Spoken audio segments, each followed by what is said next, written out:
Este é o quinto momento síncrono do nosso curso, né? Projeto de Elementos Estruturais de Aeronaves 1. Nossa terceira semana já letiva, não é? Já passando rapidinho. Acho que na quinta semana a gente já tem a primeira avaliação conceitual do nosso curso, somativa, né? Avaliação intermediária. Hoje a gente vai discutir um pouquinho ainda sobre o tópico, né? Introdução à engenharia de cargas. E já vai começar hoje a fazer algumas contas, né? Dentro do que a gente tinha comentado em relação ao que a gente vai aqui desenvolver no nosso curso, não é? Vamos aplicar idealização estrutural para fazer estimativa de tensão normal e fluxo de cisalhamento, na verdade, né, tensão de cisalhamento, mas como as nossas estruturas elas são de espessura fina, né, de parede delgada, ao invés de trabalhar com a tensão de cisalhamento, especificamente, nós vamos focar a quantificação, né, do fluxo de cisalhamento, que é, na verdade, a tensão de cisalhamento resultante na espessura, não é? A nossa espessura de parede é delgada, a gente vai assumir que a distribuição de tensão de cisalhamento é uniforme, não é paralela às paredes, que compõem aí as seções que a gente vai comumente aqui estudar no nosso curso. E eu acho que hoje a gente já começa a fazer algumas continhas, tá? Eu sei que vocês estão muito ansiosos aí para colocar a mão na caneta ou no lápis, abrir umas contas, fazer uns cálculos, porque está muita teoria no curso, né? A gente fez muito pouca conta, né? Fez uma continha no momento síncrono passado, que foi sobre cálculo de CG e o mapeamento. Eu lembro a vocês, né? Eu não vou completar aquela planilha não, tá? Vocês colaborativamente têm que completar aquela planilha, terminar de completar, fazer o gráfico do passeio do CG naquela planilha e deixar lá. Aquelas perguntas também que a gente está lá no material colaborativo, vocês que têm que responder. Também, colocamos ali uma ideia, né, de lógica inicial para esse tópico de introdução à engenharia de cargas, comentamos na aula passada, no momento síncrono passado, aquelas nomenclaturas de peso, de velocidade, né, velocidade tanto no âmbito mais geral, como velocidades estruturais, que estão no diagrama VN. Apresentamos a definição de fator de carga e minimamente comentamos algo sobre o diagrama VN. A gente falou que nesse momento síncrono a gente ia fortalecer essa questão, mas a gente vai começar, na verdade, esse momento síncrono, já fazendo uma lógica da passagem de carga para tensões, né?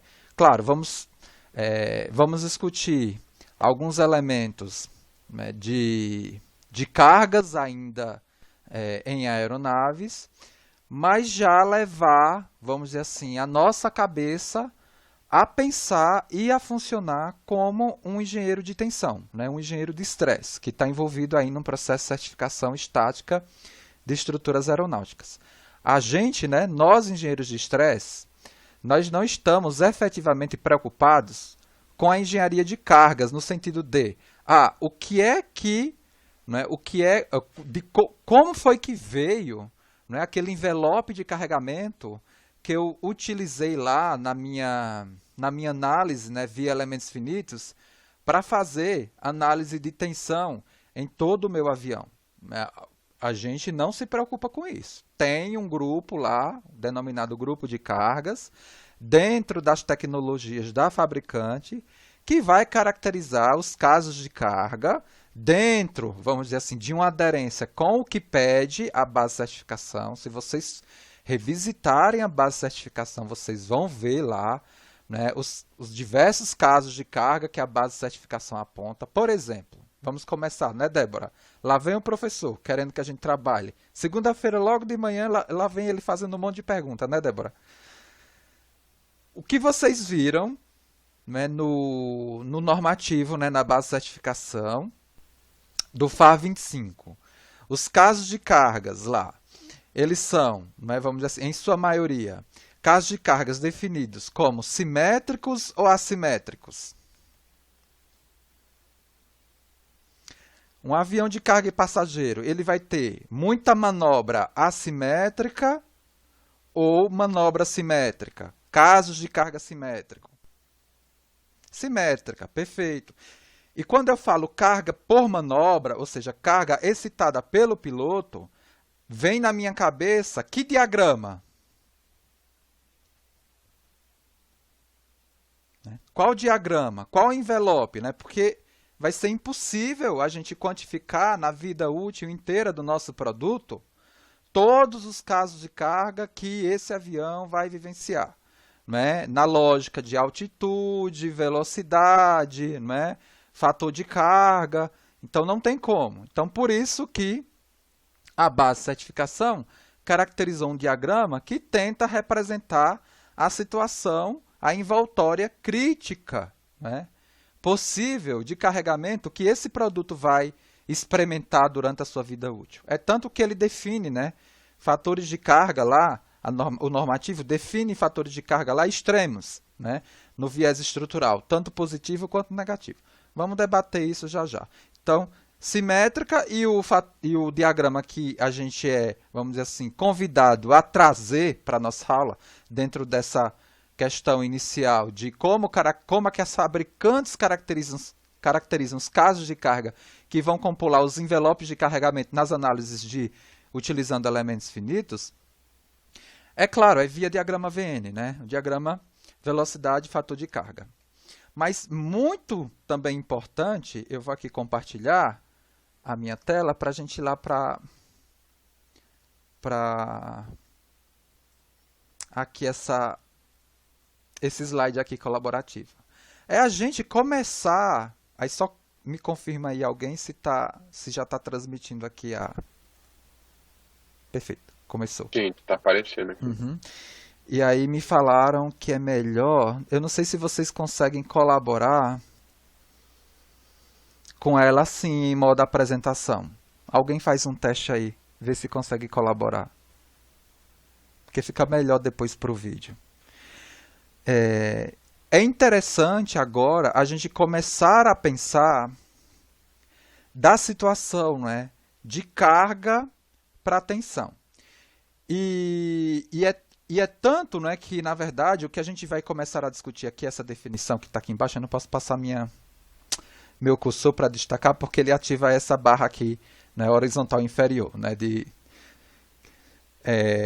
uma definição super importante, né, dentro dessa lógica de passar a lógica de carga para tensão, é justamente essa definição de caminho de carga, que quando eu trabalho lá em mecânica de sólidos, eu tento passar para o meu aluno essa lógica do caminho de carga, até para que ele possa entender das várias definições dos sistemas estruturais que a gente comumente estuda lá nas disciplinas, né, do eixo de estruturas. Né, os sistemas de unidimensional, né, de cabo, de barra sobre força normal, de viga, e aí depois vai para os sistemas bidimensionais, chapa, placa e casca, e os sistemas tridimensionais e os sistemas de bloco. Vocês conseguem colaborar nesse... Alguém tenta, sei lá, dar uma definição de caminho de carga, ou colocando o nome só para testar. Eu não sei se... Será que a gente consegue fazer colaboração assim, no modo apresentação? Eu acho que não. Tenta alguém colaborar aí, ver se colabora no modo... Eu acho que Eu tô escrevendo aqui, não mas não tá aparecendo. não tá aparecendo, né? Deixa eu tirar esse modo apresentação, a gente volta para o modo lá. Ah, você começa... Escreva, eu acho que só vai sair... Deixa eu ver. Consegue editar, né? Deixa eu colocar aqui apresentar, para ver se aparece alguma coisa. Enquanto você...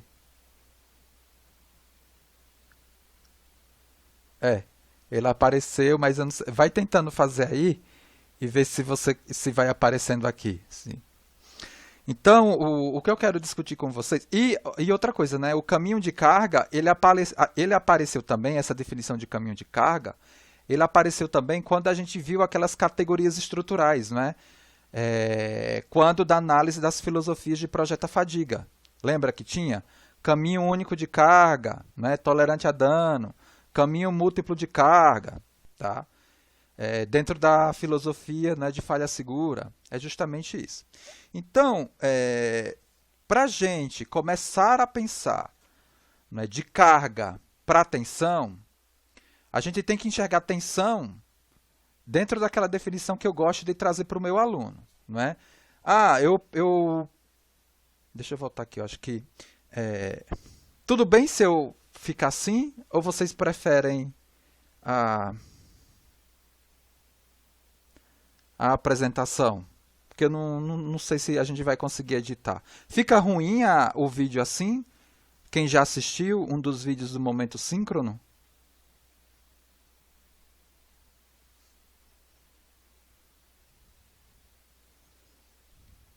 Hein, gente? Posso continuar assim ou vocês preferem que eu coloque lá na apresentação mesmo? Tá, ninguém respondeu, vou continuar assim. Então, quando eu dou a definição de tensão para os meus alunos, eu falo assim para eles, olha, cuidado, gente, eu não quero que vocês tenham só a definição matemática, né? Tensão é o limite, né, de delta A, né, do diferencial de área tendendo a zero, né, do delta F, né, que é o diferencial de força, né, sobre o delta A numa dada região, né, de área que eu pegue, né, essa resultante de força atuando nessa área. É uma definição, né, matemática bonita, a gente consegue enxergar realmente que tensão está associada a um ponto, mas eu tento ir além, né, que além da definição matemática é da definição de engenharia. Que eu comento, gente, tensão é um fluxo, né, interno que está passando aí por todos os pontos da minha estrutura e com caras diferentes para um dado ponto. Ou seja, o que é que eu falo? Né? Se ele passa, né, numa dada direção pelo ponto, esse fluxo ele tem uma cara. Se esse fluxo passa, né, por esse mesmo ponto em uma outra direção, ele tem uma outra cara. E no caso das estruturas, quando a tensão passa, ela passa pelo ponto e ela passa em todas as direções. Né? Ou seja, quando ela flui por aquele ponto, ela flui em todas as direções. Eu vou ter uma direção que essa tensão, né, ela vai ter uma componente normal máxima, ela vai ter uma componente normal mínima, ela vai ter uma componente de cisalhamento máxima. Tudo bem? Perfeito? Então, a tensão eu preciso enxergar como um fluxo. Né? E o que é esse tal caminho de carga? Olha só, esse é um exemplo que tem lá na bibliografia básica do nosso curso aqui, do quadrimestre suplementar. E é bem legal, e a gente depois vai fazer uma atividade no próximo slide, para vocês recuperarem algumas coisas, né, do que a gente viu lá atrás, lá em mecânica dos sólidos, para vocês unirem, né, tentar amadurecer esse conceito de caminho de carga. Olha só, aqui eu tenho dois elementos estruturais unidimensionais. Um é um fio, né, sem rigidez compressiva nenhuma. E outra, né, é uma viga, né, uma viga. E aí, o caminho de carga, né, a definição que o próprio livro me dá lá, ele fala assim, olha, é um caminho geométrico, é uma trajetória geométrica que me liga, que me une uma dada força a uma outra. Nesse caso aqui, né, é a força rosa e a reação, de tal forma que eu proporcione o equilíbrio. Né? Ou seja, trajetória física que liga duas forças que precisam obrigatoriamente estar em equilíbrio. Então, essa estrutura de cabo aqui, né, ela me provoca, ou seja, ela é um caminho de carga, ou seja, ela consegue transmitir e resistir fluxo de tensão a tensão desse ponto para esse, equilibrando o meu sistema a partir das forças aplicadas para essa situação de carregamento. Então, esse cabo é um caminho de carga para essa força. Agora, é o seguinte, um cabo, ele não é um caminho de carga para esse outro tipo de força aqui. Por quê? Porque eu vou aplicar essa força aqui e esse cabo daqui não vai né, se caracterizar como uma trajetória que estabelece o equilíbrio dessa força transversal ao cabo e a reação que aparece aqui nesse apoio. Tá? Então, obrigatoriamente, um caminho de carga é um caminho, é uma trajetória física que me produz o equilíbrio. Então, muitos alunos eles têm a dificuldade, por exemplo, na disciplina Mecânica dos Sólidos 1, quando da apresentação da disciplina por alguns professores aqui da casa, que são cabeça dura, né, que quer pegar, logo no início de Mecânica dos Sólidos, dá conceito de tensão para o aluno e vem com aquele monte de problema. Viga, barra sobre força normal, treliz. Só que o aluno não sabe diferenciar o que é, né, uma estrutura de barra de treliça e uma estrutura de barra de viga. São estruturas que, né, são caminhos de carga diferentes para situações de carregamento diferentes. Por exemplo, barra sobre força normal, vamos lá, essa barra daqui, eu posso considerá-la como barra sobre força normal? É um caminho de carga, né, que só resiste e transmite, né, força normal, trativa ou compressiva? Eu posso caracterizá-la como esse caminho de carga? Eu posso projetar essa barra daqui, né? Eu estou lá, no meu avião, né? E aí eu estou pensando naquela condição estrutural. Aí eu penso, bom, essa condição estrutural ela vai preponderantemente transmitir esse tipo de carregamento que vai passar nessa condição. Ah, então ele vai ter esse caminho de carga. Então, se ele vai ter preponderantemente esse caminho de carga, eu vou aqui projetar uma barra sobre força normal, uma viga, uma chapa, uma placa, uma casca. Vocês estão entendendo essa lógica de carga para estresse e projeto? E aí a pergunta que eu coloco aqui, essa barra daqui, essa daqui, para esse carregamento, ela se caracteriza como uma barra sobre força normal? Sim ou não?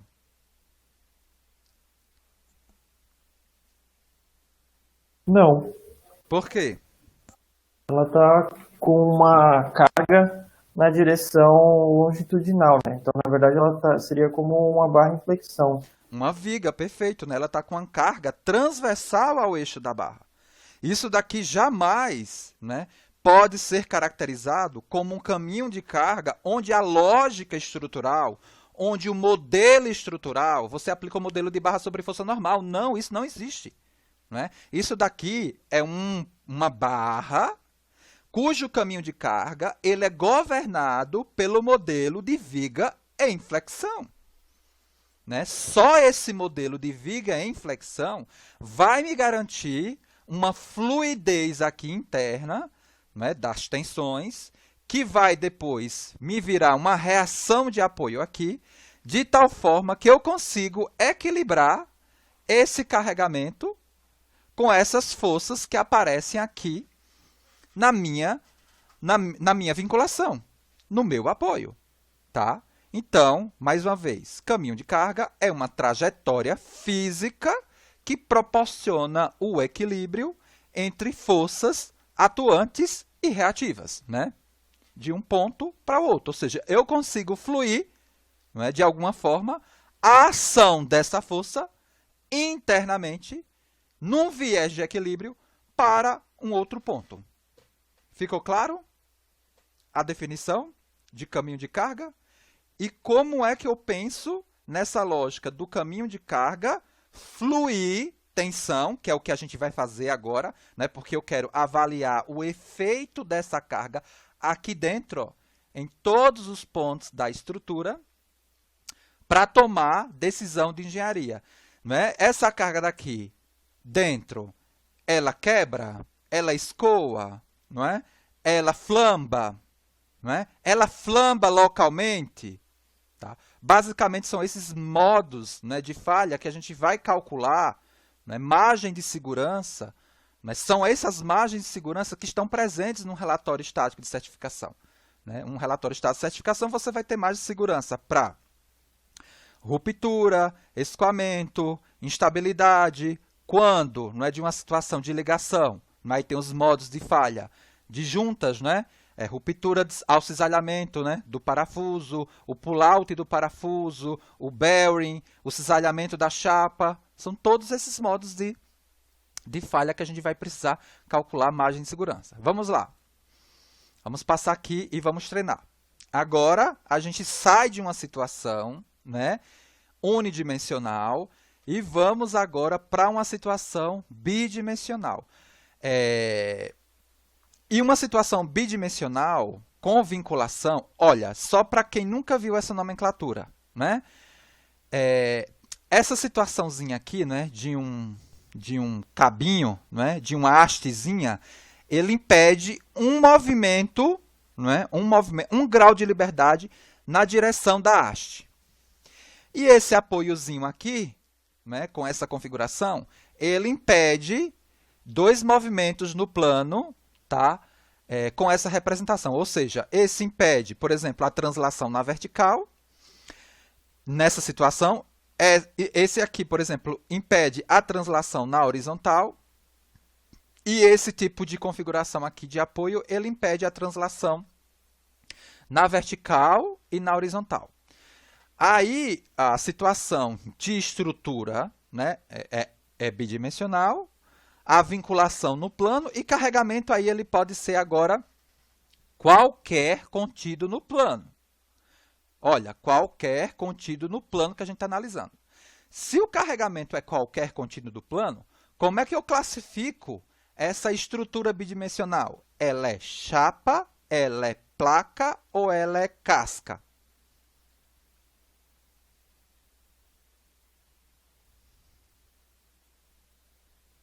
Estruturas de superfície. Perfeito, chapa, né? É chapa. Qual é a diferença entre chapa e placa? Se eu dissesse assim, olha, esse carregamento aí pode ser qualquer, inclusive fora do plano. Aí esses elementos eles passariam a ter que classificação? De placa. De placa. Alguém não consegue enxergar essa definição? Se não tiver à vontade, pode colocar no chat aí, que algum aluno traz. Olha, professor, né? O aluno, né, não conseguiu enxergar a diferença, né? Chapa, estrutura de superfície com carregamento contido no plano da superfície média da chapa, né? Do elemento bidimensional. E placa não, né? Placa é estrutura de superfície média plana com carregamento transversal, né, ao plano desse elemento estrutural, né? É essa a diferença. E casca não, né? A casca tem a superfície média já com a dada curvatura e carregamento qualquer, né? As nossas estruturas, né, que compõem, né, fuselagem, asa, superfícies de controle, a maior parte delas é casca, tá? Tudo bem, né? Porque são estruturas com curvatura. Mas a gente vai ver aqui no nosso curso que, como a curvatura muitas vezes é pequena, de alguns dos elementos, né? A gente vai analisar isso daí como chapa, né? Como chapa reforçada, né? A gente vai trabalhar muito com essa lógica, né? de chapa reforçada. Mas isso são cenas dos próximos capítulos. Agora vamos lá. Para essa situação que eu coloquei aqui, de carregamento qualquer no plano somente, essa estrutura 1, ela, né, pode ser considerada um caminho de carga? Caminho de carga é aquilo que equilibra, né?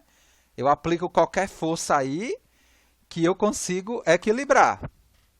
Ou seja, eu consigo transmitir aí força, né, qualquer contida no plano para que ela vá, que ela flua dentro dessa chapa ABCD e vá para o apoio A e o apoio C?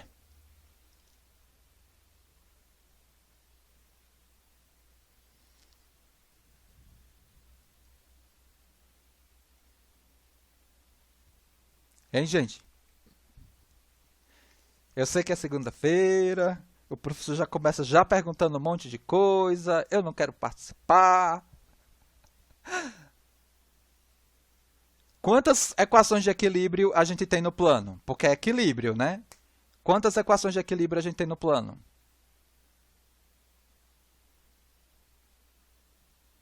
São quantas? 1, uma, duas, três, quatro, cinco, seis. São 3? São 3. Quantas restrições eu tenho aí nessa primeira chapa?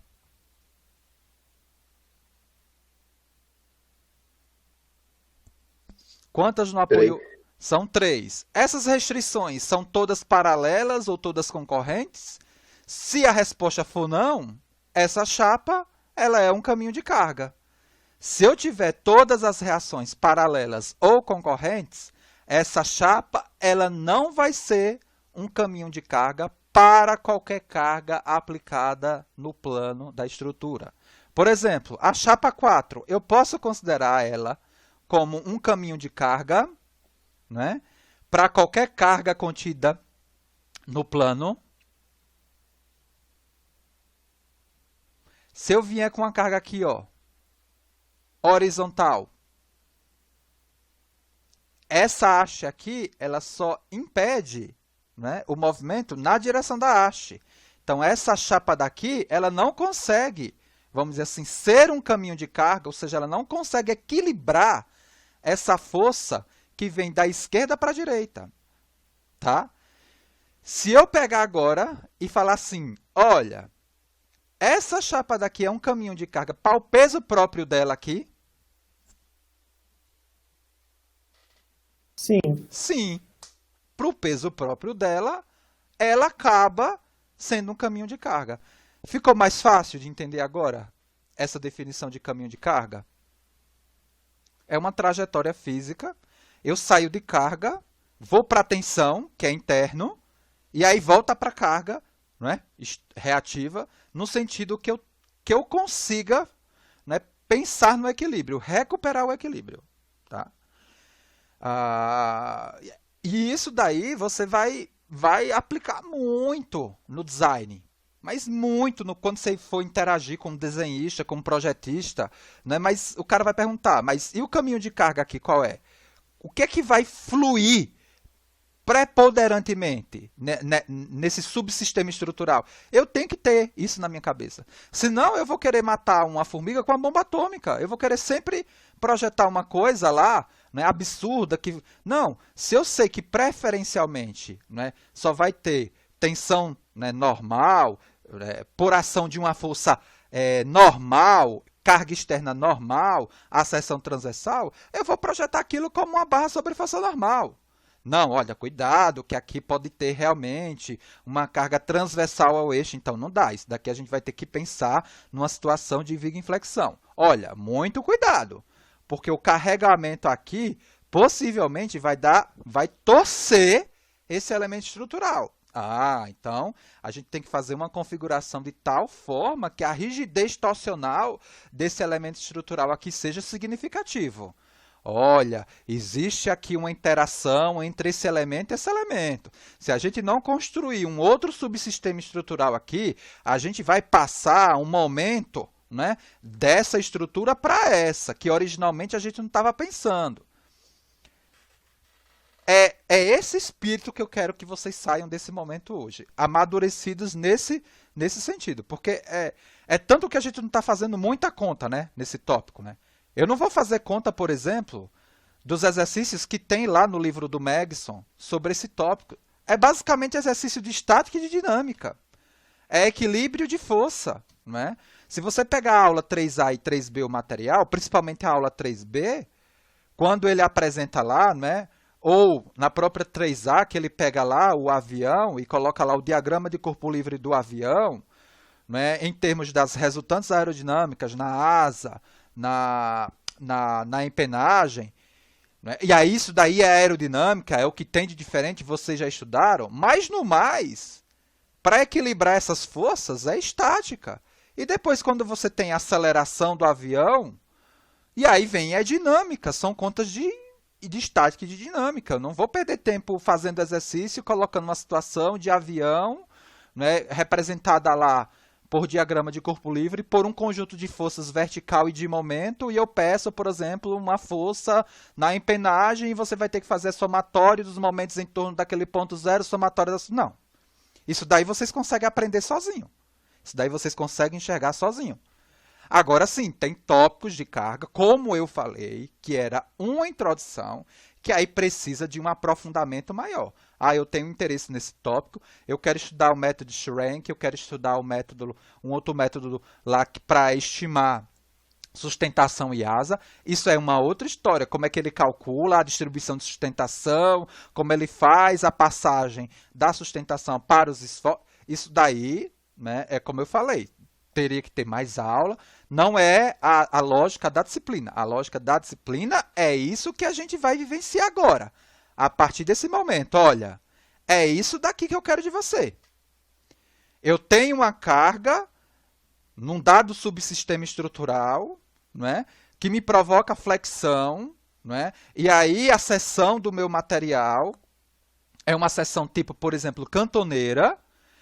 E aí eu sei que o plano de carregamento, né, no caso aqui, passa pelo centro desse cisalhamento, não vai existir torção, vai existir somente flexão, e eu agora, se eu não conseguir isso até agora, vai ter que sair desse curso com essa lógica. É isso daqui, ó. Eu sei que na seção aqui vai fluir um fluxo de cisalhamento, né, na seção. Eu sei que nessa web aqui, nessa alma daqui, eu vou ter um fluxo de cisalhamento agindo. Tá vendo aqui que eu tenho, ó, cisalhamento, ó, cisalhamento. Consequentemente, essa web interage com essa parcela aqui desse reforço, tá? Então, esse reforço também, ó, interage aqui, me dando aqui também um fluxo de cisalhamento agindo nesse elemento, né, nessa mesa aqui da seção transversal. Eu posso enxergar essa parte aqui como uma chapa reforçada, tá vendo? Ó? Eu tenho uma chapinha reforçada por esse elemento daqui e por esse outro elemento daqui. Né? E aí é um modelo de flexão, que aí eu vou ter tensão normal, né, numa seção, né, e em outra seção, né, e máxima justamente nessas posições. É isso que eu quero agora que você comece a enxergar. Não efetivamente o que provocou esse vetorzinho rosa aqui. Isso daí é uma outra área. Nessas duas aulas aí, a gente discutiu minimamente quais são os elementos, visitando a base de certificação, conceitos de centro de gravidade, fator de carga e diagrama VN, como é que isso vai gerar esse rosinha. Lá vai ter o setor de cargas para me dizer. Mas o que eu quero é o rosinha sendo aplicado, o que é que flui aqui dentro desses elementos estruturais aqui, de parede delgada, de seção aberta ou seção fechada, em termos de tensão normal e fluxo de cisalhamento. Tá? Já já a gente começa a fazer uma continha. Perfeito? Alguém quer colocar alguma coisa até esse ponto? Eu vi alguns alunos que interagiram comigo com muita dificuldade em enxergar, por exemplo, a distribuição de tensão normal e de cisalhamento, por exemplo, numa situação de flexão, não é simples, né, para uma seção tipo I, dessa daqui. Até mesmo de nomenclatura, né? O que é alma, o que é mesa, isso daí a gente vai amadurecendo a disciplina. Né? Não vai sair daqui sem saber disso. Só que assim, ao invés de a gente trabalhar com os modelos, vamos dizer assim, mais básicos lá de mecânica dos sólidos, mais fundamentais, a gente vai trabalhar, não com esses modelos, a gente não vai repetir o mais do mesmo. E também não vamos trabalhar com modelos rebuscados. Lembra lá do relatório de cabine pressurizada, lá, NACA? Tubo pressurizado reforçado? Não vamos trabalhar com aqueles modelos rebuscados. Né? Vamos trabalhar com modelos idealizados, simplificados. Nem o básico, nem o lá mais rebuscado, nem com elementos finitos. A gente vai trabalhar com os modelos simplificados e com a ideia de te dar ordem de grandeza, de você poder ir para um software de elementos finitos com maior segurança, né? Você já sabendo, por meio desses modelos simplificados, o que é que vai, né? Para onde, o que é que resiste e transmite preponderantemente que tipo de tensão, eu tenho segurança para conversar com o projetista, para ir lá no ensaio em escala real e conversar com o engenheiro de ensaios, porque que aquela trinca né, apareceu daquela forma, né, onde eu tenho que colocar, por exemplo, um furo de parada, né, para parar com a propagação daquela trinca para eu poder fazer uma análise, né, até onde colocar esse furo, né, eu tenho que entender. Isso a gente consegue amadurecer só com análise, não tem como. Vamos lá. Um outro elemento importante aqui, para dar visão geral, vamos dizer assim, de distribuição de carga no avião, é pegando, não é, a situação crítica de carregamento para o avião e para as partes estruturais principais do avião, que é asa e fuselagem. Aqui ele está me mostrando, por exemplo, que um avião, de uma forma simplificada, ele para os casos críticos, né, que ele fala, né, que é a sustentação, né, que é a flexão da asa, não é, e o down, não é, e a questão de você analisar a fuselagem por meio, não é, da flexão dela no viés de carregamento do peso próprio dela. Então, você poderia pensar no avião como sendo, né, duas vigas, né, uma, né, transpassada a outra, né, uma engastada na outra, onde uma, né, ela tem uma flexão que é a asa, né, de baixo para cima, e a outra tem uma flexão de cima para baixo. Né? Uma é a carinha triste está aqui, que é a fuselagem, e a outra é a carinha alegre, que é a asa. Isso é super importante você já ter em mente, dentro até do que a gente já alimentou. Não é? Lembra quando eu falei, bom, eu vou aqui definir o projeto da skin superior da asa. E aí eu estou enxergando que a situação crítica de carregamento na asa é a sustentação, para uma dada situação lá de fator de carga associado lá o que a fabricante pensou quando ele analisou lá o diagrama VN. Tá? Essa sustentação ela vai ser N vezes o peso da aeronave, né, que é o fator de carga, dentro da lógica de distribuição aí dessa sustentação seguindo o modelo. Só que você vai pensar, bom, essa casca aí ela é reforçada. O reforço, eu vou colocar em cima um reforço do tipo Z ou do tipo o chapéu? A gente já discutiu. É do tipo chapéu. Né? Por quê? Porque lá em cima, né, eu vou ter compressão. E a gente já viu até num vídeo que a gente fez que o reforço em Z, né, ele tem menos rigidez, né, menos estabilidade, né, ou seja, menos estabilidade do que a situação, né, de chapa reforçada no viés, né, chapéu. Então, essas situações aqui mais características, eu preciso agora, né, já começar, né, a naturalizar na minha cabeça. E é isso a gente vai construir, né, na disciplina. Né? Um outro elemento aqui que ele fala, que é a questão das forças concentradas aplicada no avião, né? A questão do trem de pouso, na fuselagem, na asa. Um outro elemento interessante aqui, ó, que é a interação, né, entre empenagem vertical e a fuselagem. O que é a empenagem vertical? Né? Ou seja, um carregamento de rajada agindo aqui, né, na minha empenagem vertical. Ela pode ser tratada, por exemplo, como uma viga em flexão, só que esse elemento interage com a fuselagem. Né? Ele me transmite, né, aqui, ó, um momento torsional na minha fuselagem que vai fazer com que eu tenha cisalhamento, né? Cisalhamento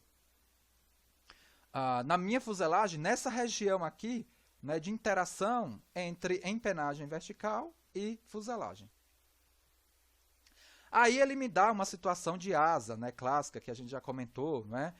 Ou seja, que a gente pode até ligar com o nosso diagrama VN, que é o que a gente vai fazer isso já já. Né? No diagrama VN a gente vai ver, deixa eu colocar aqui, deixa eu pegar aqui, ó. No nosso diagrama VN, a gente vai ver deixa eu pegar e fazer isso para eu não me esquecer, né? Que eu já tinha esquecido de falar sobre isso na aula passada. Então, no diagrama VN, a gente vai ter 4 casos aqui, ó, críticos. Né? Que os casos críticos são os casos que percorrem o contorno do meu diagrama. Só que esses 4 aqui são 4 casos de carga, por exemplo, que precisam estar na lista de casos que uma dada fabricante vai aplicar né, via análise de elementos finitos. Com certeza, esses 4 casos de carga aqui eles vão estar.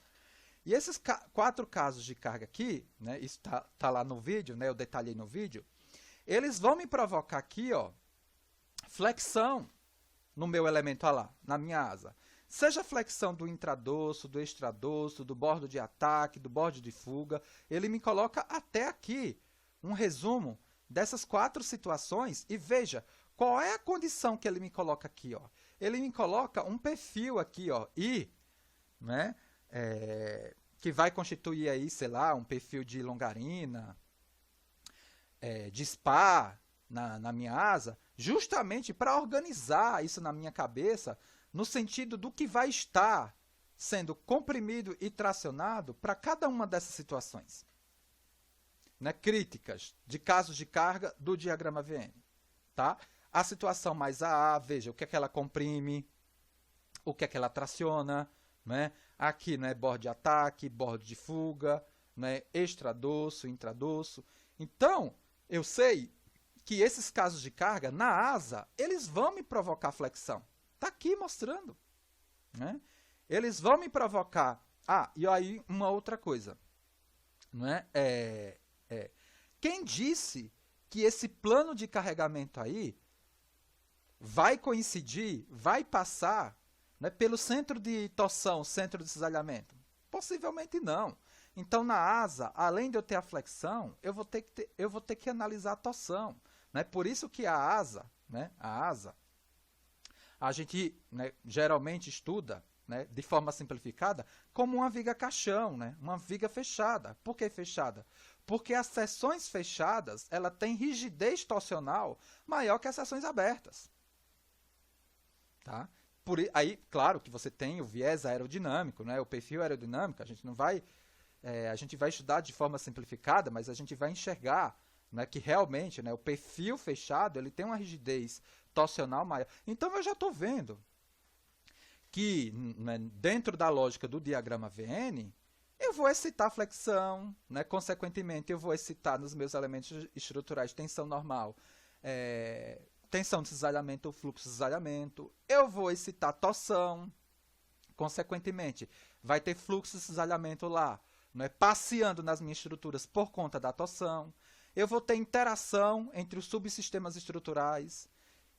Não é? Então, não é? Em um sistema eu tenho flexão, mas a interação dele com o outro me provoca torção no outro. E o que é que a torção me provoca em termos de caminho de carga? Para isso estar equilibrado. O que é que flui internamente? Ah, vai fluir a torção, ou vai fluir o cisalhamento, desculpa. Né? Vamos lá. Um outro exemplo aqui de interação é a situação de projeto, né, que a bibliografia comenta. Né? Ah, eu quero fazer uma fixação da asa direta na fuselagem. Né? Ou eu posso fazer a fixação, né, da estrutura da asa com a fuselagem por meio de um elemento aqui, né, intermediário de ligação. Ah, qual é a melhor situação? Né? É uma situação que a gente transfere o momento, né, ou seja, o momento da asa para a fuselagem direta, ou uma situação de projeto que a gente não, né, vamos dizer assim, faz a transferência desse momento, né, aqui, da asa, né, para a fuselagem. Né? A gente, né, coloca aqui esse outro elemento de transição para absorver esse momento que originalmente, vamos dizer assim, a fuselagem em si, nesse ponto, para essa situação, né, não entra, e nessa situação entra. Eu precisaria, né, avaliar. Compare, né, a espessura, né, da parede da fuselagem nessa situação e nessa situação. São essas condições agora que a gente precisa enxergar. Né? São essas condições agora que a gente, né, tem que amadurecer. Essa outra figura aqui é super interessante, né? Que ele faz um resumo na fuselagem das condições de carregamento, né? Veja, por que ele está falando aqui que aqui em cima, preponderantemente, eu vou ter tensão normal de tração. E de onde vem essa tensão normal de tração? Alguém consegue responder?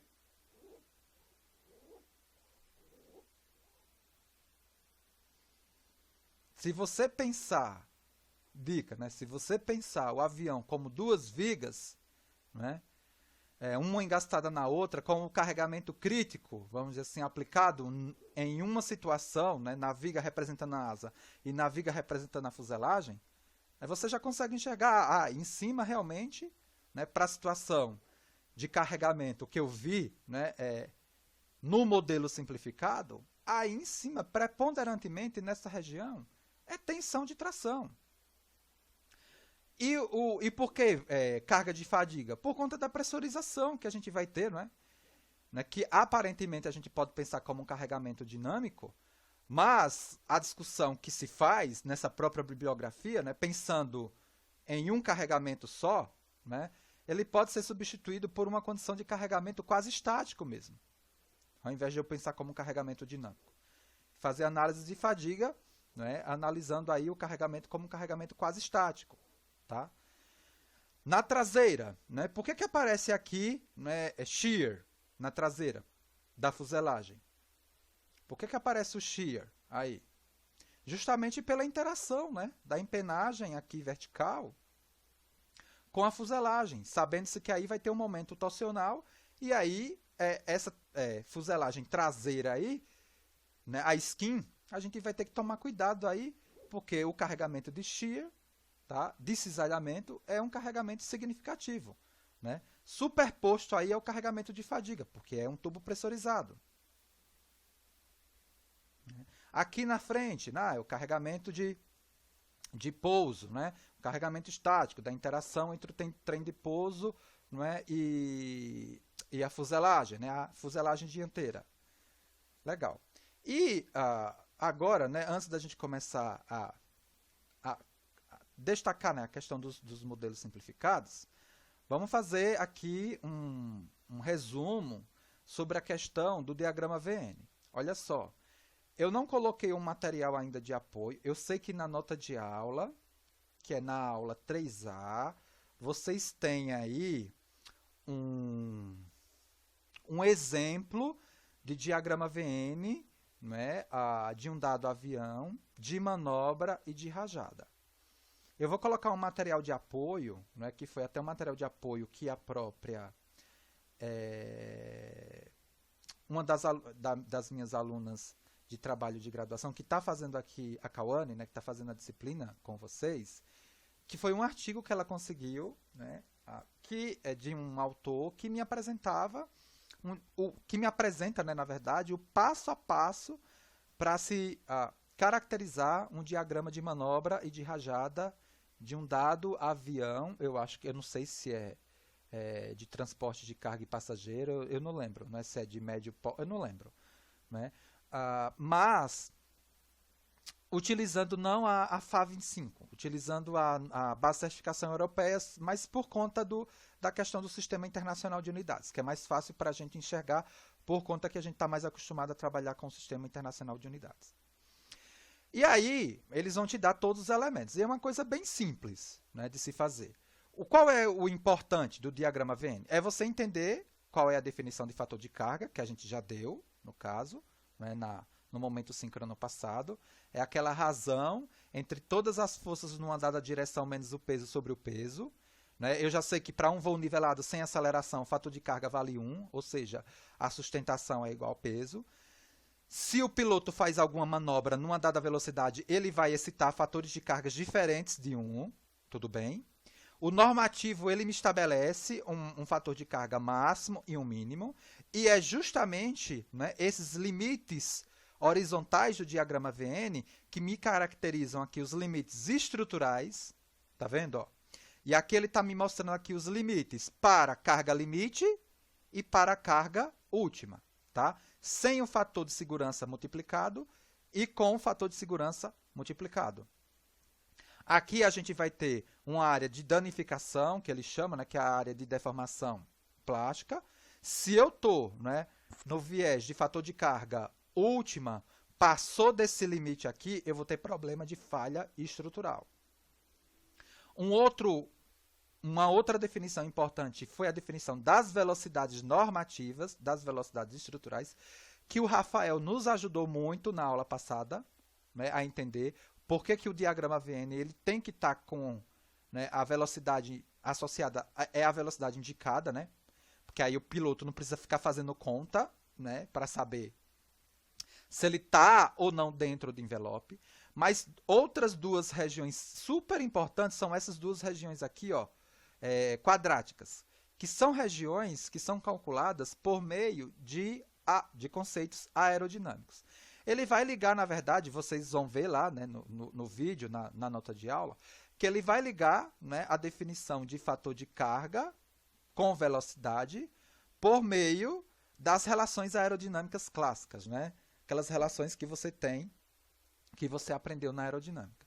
Então, por exemplo, né, para uma dada velocidade, né, baixa, vamos supor, indicada, né, uma velocidade indicada baixa, que o piloto faça uma manobra agressiva que excite um fator de carga fora no diagrama VN, nessa região, você vai provocar o stall da aeronave, tanto numa situação positiva quanto numa situação negativa. E claro, se o piloto manobra o avião numa velocidade maior que a velocidade de mergulho, né? Ou seja, qual é o limite vertical aqui, né?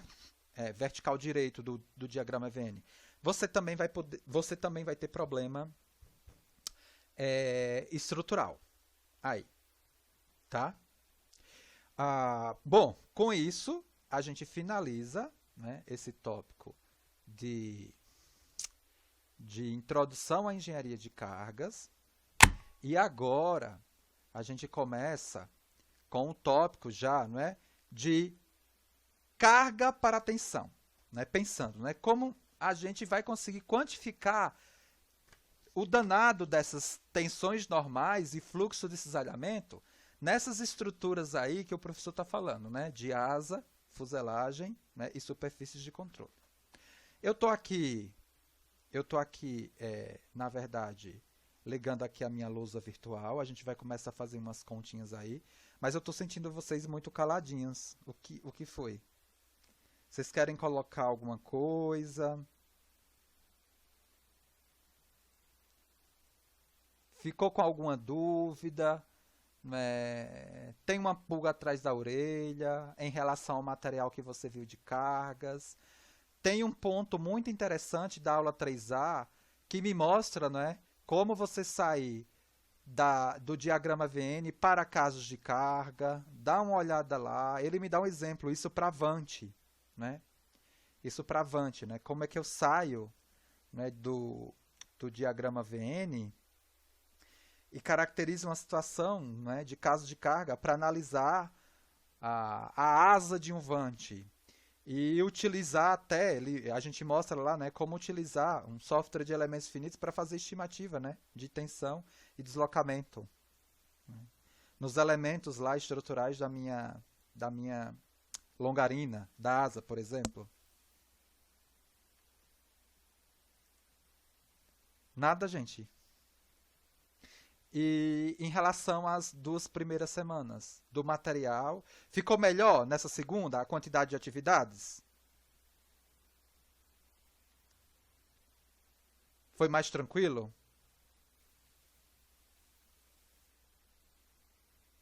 Hein? Foi mais tranquilo ou não? Sim, foi mais tranquilo, sim. Sim, foi. Como é que eu falo?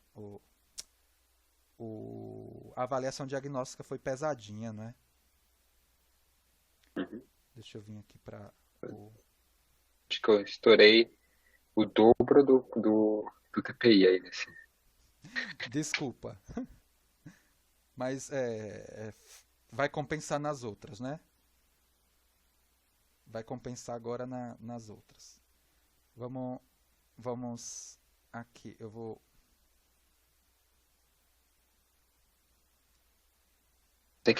Mas é que tipo, parece que cargas é uma coisa que parece que lendo a matéria parece que é uma coisa que dá pra entender, só que acho que a gente só vai conseguir entender realmente na prática mesmo, Só. calculando e fazendo as coisas. O Então é problema uma coisa filtrada ainda. o problema é que nenhuma fabricante vai mostrar o que ela faz, né? Sim. Nenhuma fabricante vai mostrar o que ela faz, né?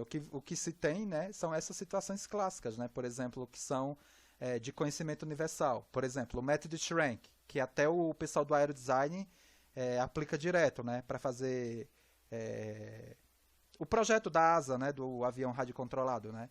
Como é que ele faz a distribuição, como é que ele faz a distribuição, né, da sustentação na asa do avião, né?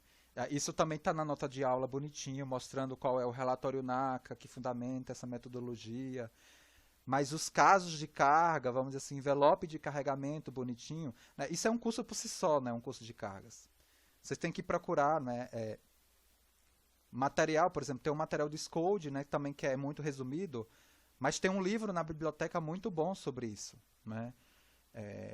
Depois eu posso trazer a bibliografia, né, para apresentar para vocês. É um livro muito bom. Só que aí vocês não conseguem acessar agora, porque eu acho que não tem material eletrônico, né, sobre desse livro, né, adquirido pela biblioteca.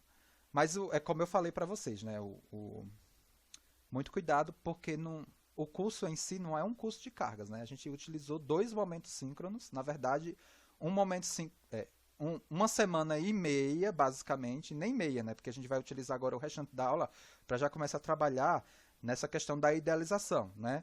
Agora começando, na idealização das tensões normais em seções de asa e fuselagem. Mas a ideia, né, em si, os conceitos-chave, eles foram passados, né? Que é a questão do centro de gravidade, fator de carga e diagrama VN, e essa lógica do caminho de carga que é muito importante, né? No sentido de você interagir, por exemplo, com um projetista para decidir qual caminho de carga efetivamente você vai utilizar ali numa dada condição de projeto. É barra sobre força normal, é viga, é chapa, é placa, né? E agora a gente começa nessa perspectiva realmente já de fazer a passagem, né, de carga para tensão, utilizando os modelos simplificados. O que eu vou passar agora para vocês aqui, ó, deixa eu compartilhar aqui a tela, é orientar vocês em cima do material que fundamentou essas minhas aulas, né? Que foi a bibliografia básica original, né? E aí eu vou colocar aqui, tá? Porque eu sei que vocês não têm acesso a essa bibliografia física na biblioteca, mas pode ser que algum aluno tenha comprado o livro ou conseguiu o livro, né? Emprestado de algum colega. Então, só para organizar aqui vocês, a gente, né, vai pegar a versão né, da biblioteca, eu acho que é a 4ª edição do livro do Megson. Então a gente vai pegar aqui, ó, o livro do Megson, né, na sua 4ª edição. E vamos começar a trabalhar, gente, os seguintes capítulos, ó. 16, 17, 18, 19. Agora cuidado. Ó, esses capítulos aqui, eles são capítulos associados ainda à teoria, né? A teoria, acho que é a teoria básica, eu acho, né? Teoria básica, flexão, torção, seção aberta, fechada, parede fina. Ou seja, estruturas de parede fina.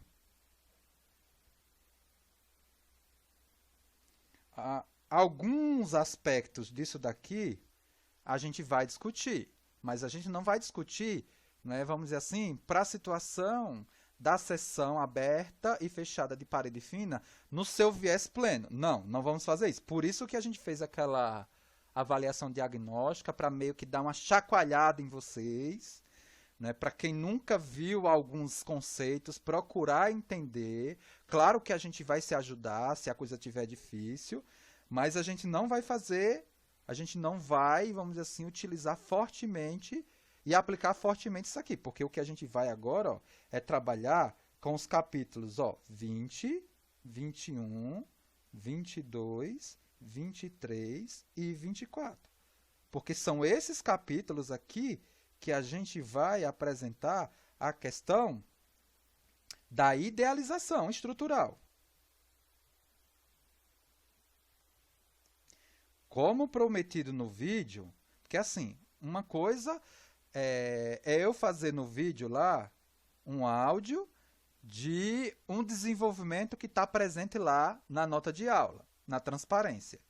E eu sei que fica muito difícil de vocês enxergarem, porque é como os alunos sempre comentam comigo: ah, professor, eu gosto que você faça a abertura das contas, passo a passo, apresentando no quadro, porque na transparência é difícil, aí se a gente tiver alguma dúvida, a gente pergunta, a gente consegue, né, de uma forma mais lógica, acompanhar o desenvolvimento. E uma coisa é você ver uma fórmula lá, e eu falando, olha, é isso, essa fórmula veio disso. Então, como prometido no vídeo, alguns desenvolvimentos aqui eu vou reproduzir, né, na lousa aqui virtual. Mas a principal, vamos dizer assim,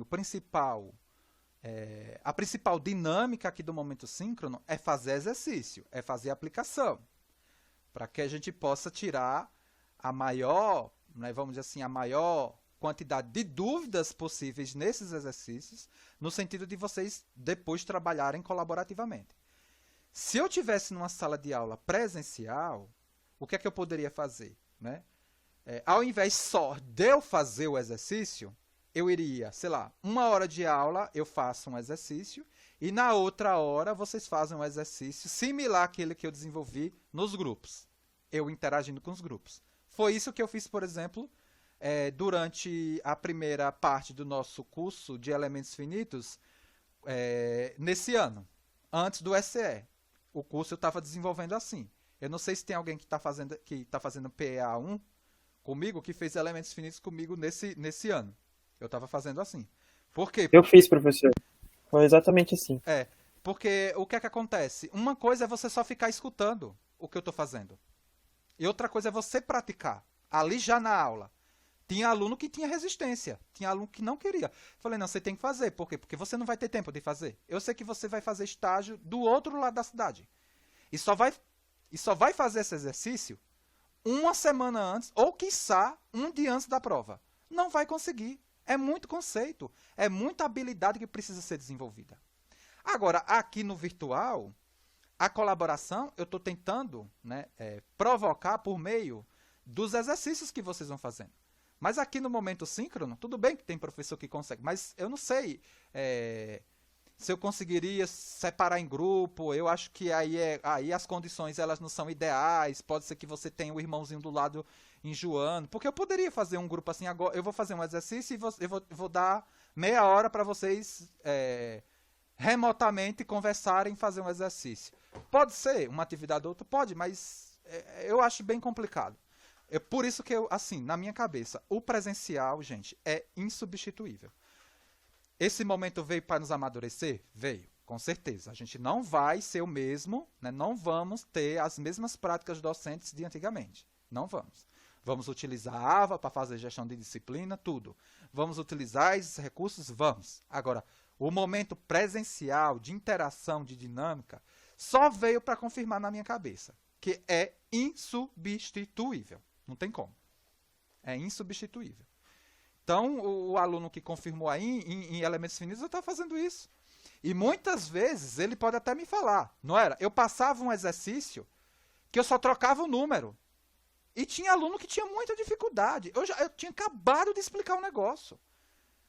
E é justamente para isso, para ele colocar a mão na massa, para fazer, tem que fazer. Se não fizer, não adianta. Se não praticar, não vai desenvolver aquela habilidade.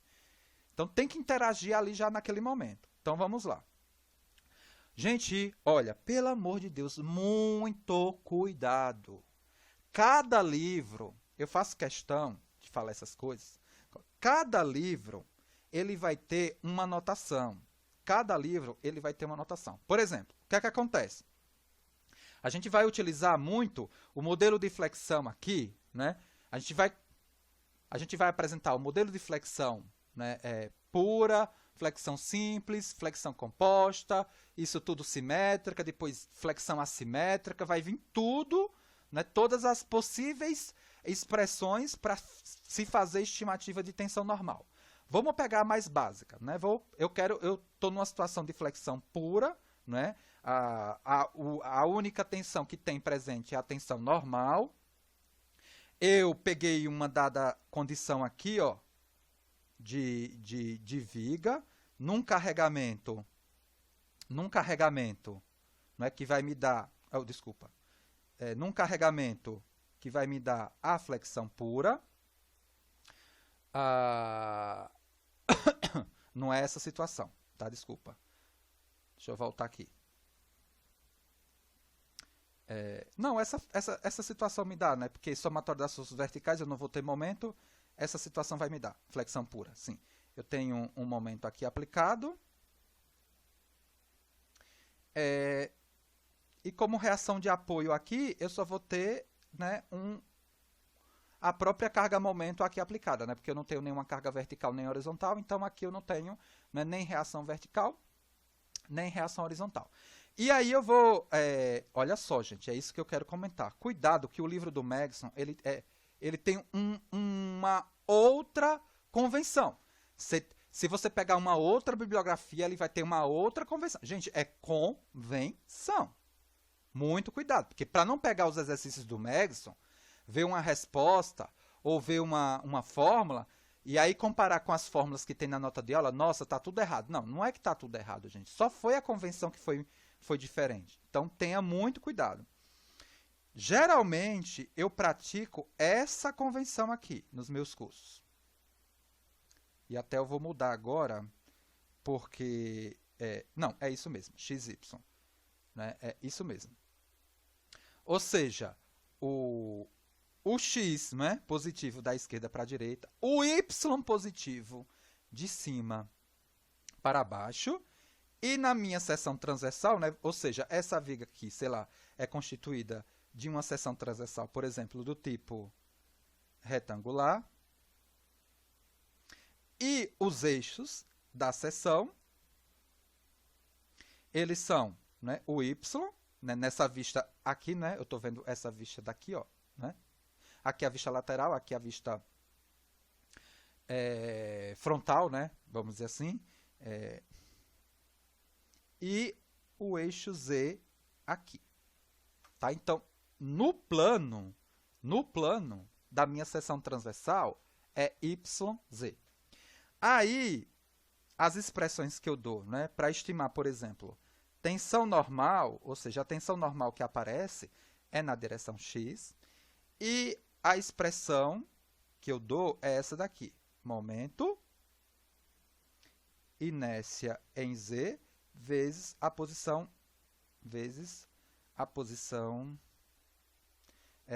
do ponto, né, na direção Y aqui da minha seção transversal. Olha só, o que é que acontece?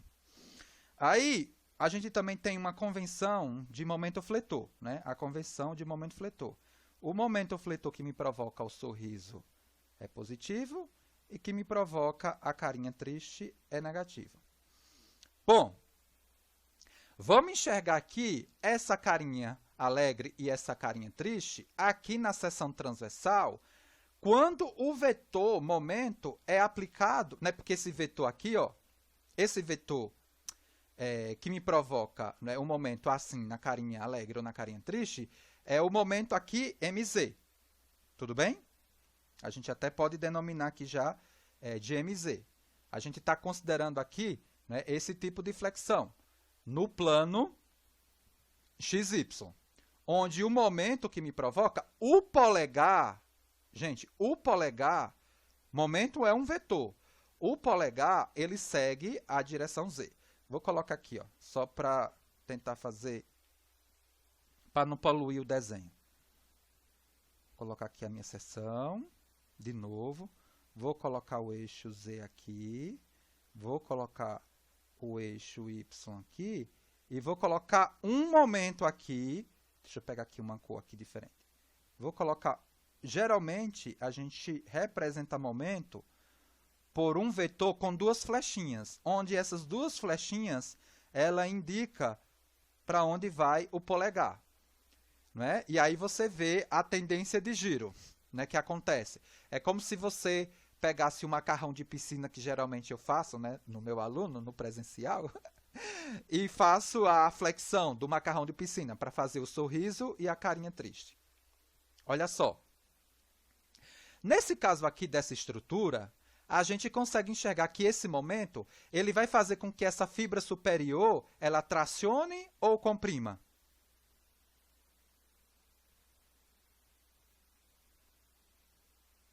Para esse carregamento aí, né, de momento, o que é que a gente tem? Na fibra superior, acima de Z, né, porque esse eixo daqui está vinculado no centroide.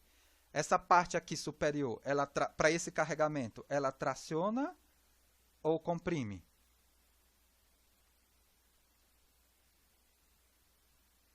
Traciona. Traciona, não é isso? Perfeito? Olha só, esse momento aqui que eu coloquei com esse polegar, o que é que ele me faz na seção transversal? Imagine esse caso da viga, né? Não esse carregamento aqui, né? Porque uma coisa é o carregamento de momento, outra coisa é o momento fletor que a gente está pegando na seção. Tudo bem? Por exemplo, se eu quiser analisar aqui essa seção transversal aqui, né? Eu passo uma seção aqui S, não é? Separo ela da minha estrutura, tá aqui, ó, S, pego o lado à direita dela, que eu tenho o carregamento, que é o momento, e vejo aqui o que é que me aparece de momento aqui, né, na seção. O momento, a gente já tem a convenção. Lembra lá da convenção de momento, que a gente tem também? Que o momento na seção à esquerda, o positivo é assim, e o momento na seção à direita, o positivo é assim, para atender, né, essa lógica daqui, né, para atender o princípio da ação e reação, terceira lei de Newton. Como o cortante, né, cortante para baixo aqui é positivo, e na seção à direita para cima é positivo. É convenção, gente, é convenção.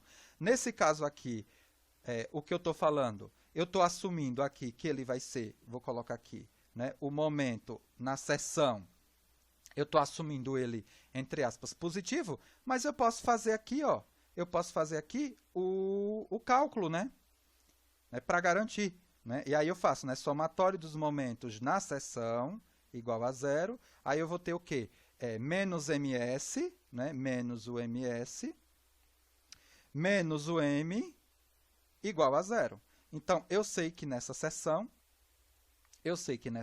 aqui, ó, o ms, né, me deu menos o valor de m. Ou seja, né, nessa seção, o momento que eu tenho é um momento negativo. Né? Tudo bem? Então, veja, se eu utilizo essa fórmula, olha só, se eu utilizo essa fórmula com esse sinal, possivelmente esse sinal faz sentido com esse sistema. Veja, se eu quiser saber, olha, nessa seção, na parte superior, a fibra vai estar tracionada ou vai estar comprimida? Vocês já falaram que é tracionada, pelo que vocês viram. Mas se eu utilizar a expressão, ela vai me dar isso, olha, veja, ó, sigma x, nessa seção, quanto vale o momento? Vale menos m. A inércia é sempre um valor positivo, né? Isso aqui. E aí o ponto que eu vou pegar, o y é positivo ou negativo? Aqui em cima, ó. Porque eu quero analisar nessa fibra superior aqui. O y, segundo esse sistema, é positivo ou negativo? Ó, o zero está aqui, ó. O zero está aqui. Para baixo eu tenho valores positivos de y, para cima eu tenho valores o quê? Negativos. Então, menos um valor de y aqui qualquer. Menos com menos vai me dar o quê? Vai me dar mais. Tensão normal positiva significa o quê? Pelo que a gente tem, classicamente definido lá em mecânica de sólidos. Tensão, tração. Gente, muito cuidado. Essas expressões, elas têm sinal segundo sistemas de coordenadas definido e convenções de sinal definido para os esforços internos. Tenha muito cuidado. a apresentação que a gente vai dar aqui é diferente da apresentação do Megson. Tudo bem, tem que mudar a cor da grama e a gente ir lá comer. Não tem problema. Né? Agora, eu tenho que saber qual é a convenção que o livro utiliza. Porque se eu não souber, eu vou misturar as bolas. Aí, o que é que acontece? Veja, eu estou voltando aqui para essa convenção. Eu dei esse exemplo e eu estou voltando aqui para essa convenção específica, utilizando essa expressão. Vou resumir na outra página, porque já está poluído aqui o desenho. Esqueçam o exemplo. Só pegue a seção transversal. Eu estou pegando a seção transversal. Eu sei que qualquer problema que eu vou analisar no meu curso, na seção transversal, eu vou associar um sistema, não é? ZY no plano, sempre localizado no centroide, não é? Sempre localizado no centroide, para a gente utilizar aquela primeira expressão lá. Não tem o que discutir, é essa convenção. Já já a gente vai colocar mais elementos. Mas o que eu estou querendo colocar assim, ó, é o seguinte. Se eu tiver um momento, né, nessa condição aqui, ó, aqui é um momento em Z. Né? É um momento que me provoca aquele tipo de flexão. É só você pensar essa seção aí, ó, estrudada vindo para o seu olho, e você pega a regra da mão direita, ó, e coloca o polegar na direção Z. E você vai fletir essa viga. O que é que acontece com essa seção, com esse M aí aplicado? Esse ponto daqui de baixo, ele traciona ou ele comprime? Esse aqui, ó, desculpa. Esse aqui de baixo é o que está atrasado.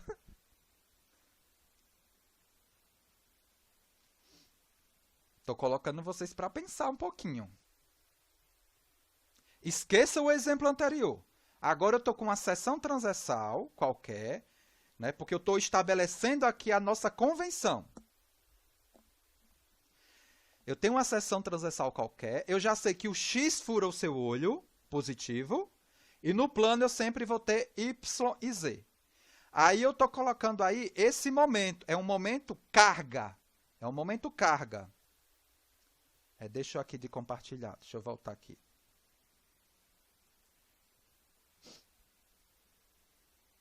É um momento carga. Para aquela situação,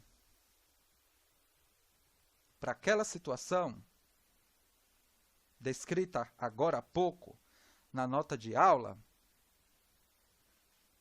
no caderno, o ponto inferior lá, imagine, não é, essa viga crescendo aqui, ó, batendo na sua testa. Você está com a viga retangular, né, saindo da tela do computador e indo para a sua testa. E aí você está vendo o eixo Z e o eixo Y para baixo. E o momento você está pegando o quê? O polegar seu e apontando para a direção das duas flechinhas. E aí você vai aplicar a tendência de giro, né? A tendência de flexão que esse momento, nessa direção, ele aplica, ele produz. Naquele ponto de baixo, o que é que a gente tem? Um momento, uma tensão positiva na fibra inferior ou negativa? Para o físico, não olha a fórmula. É o físico. César, Débora, Eliakim, Fernando, João, Vitor, Rafael, Wendel, Pedro.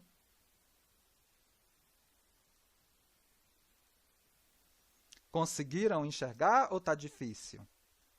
Deixa eu tentar ver se o caderno ele... Deixa eu espelhar agora, ver se ele volta. Tava até bom, né? Do nada ele... Ninguém? Se eu não conseguir aqui, eu tento desenhar aqui, ó. Deixa eu ver enquanto ele... Eu tento usar aqui o próprio elemento aqui pra gente... Deixa eu pegar aqui. Ó, vou pegar aqui o lapisinho. eu tenho... Estou tentando aqui espelhar, tá? Eu tenho a minha seção. O meu sistema é esse, né? ZY, aqui vale o Y, e aqui vale o Z. E eu estou assumindo para essa situação aqui um momento cuja a direção, né, que eu estou chamando aqui de positiva, vai ser essa. Né? É isso que eu quero falar aqui. Ó. É essa a convenção. Aqui é o MZ. Para essa situação, esse ponto aqui, ó, da minha seção, ele vai estar tracionado ou vai estar comprimido? Pense que essa seção aqui, ó, ela estruda, ela vira uma viga que vai furar o seu olho, né? Ela sai. Né? E você vai pegar a mão direita e apontar o polegar. Tudo bem? E vai aplicar esse momento. Né, com essa condição do polegar e os dedos, né, fazendo essa tendência de giro. Né? Se você quiser, você pode colocar a sua mão esquerda para trás e colocar o polegar na mesma direção do polegar da mão direita e forçar essa situação para ver se você tem o sorriso ou se você tem a tristeza. Pergunta novamente, aqui embaixo é tracionado ou comprimido?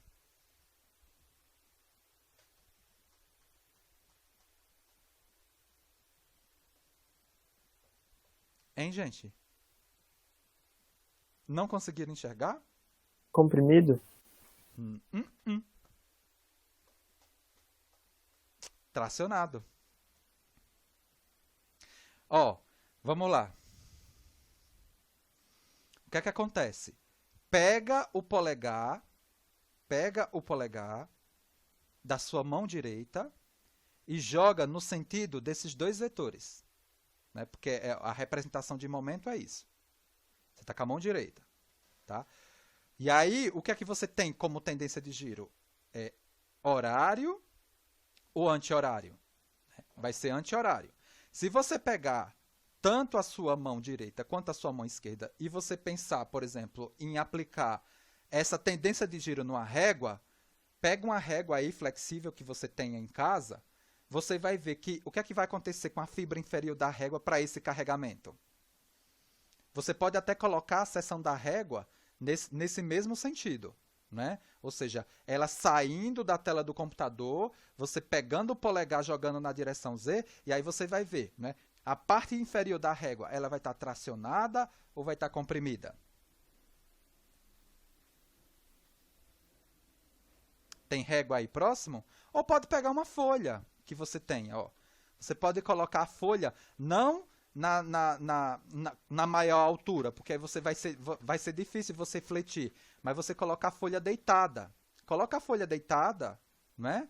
E pega, né, com a mão direita, né, a parte mais próxima da folha da sua boca e joga o polegar, né, para o sentido de Z, onde eu estou colocando.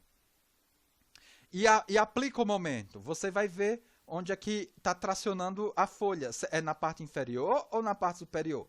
Conseguiu entender? Foi Murilo que falou? Não. Tem algum Murilo? Não sei.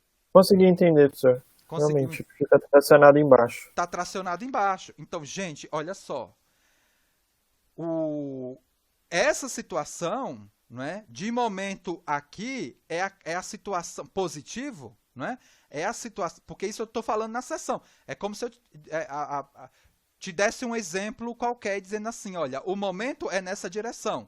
Então, se o momento, né, segue a direção positiva de Z, esse é o momento que eu vou utilizar nas fórmulas que estão definidas na nota de aula. Vocês conseguiram entender? Tem uma convenção de sinal associada ao sistema de coordenada. Esse é o sentido positivo. Esse é o sentido positivo. Olha só, eu vou dar aqui, ó, para uma situação mais geral, né? É claro, se a minha seção se a minha seção ela tem, né, claro, eixo de simetria, né, esses eixos aqui são os eixos que passam pelo centroide, consequentemente também são os eixos principais de inércia, e nos nossos problemas, pena que tá aqui não está funcionando, mas vamos lá, ele vai me ajudar. Nos nossos problemas, inicialmente aqui dentro do que a gente vai fazer, as expressões que a gente apresenta, que eu vou destacar já já, esses eixos aqui, Y e Z, eles são eixos principais de inércia, ou seja, o produto de inércia ele vale 0. Tem que ficar bem... Professor, Oi. é que eu não estou conseguindo ver esse momento, estou conseguindo ver como se fosse uma força cortante.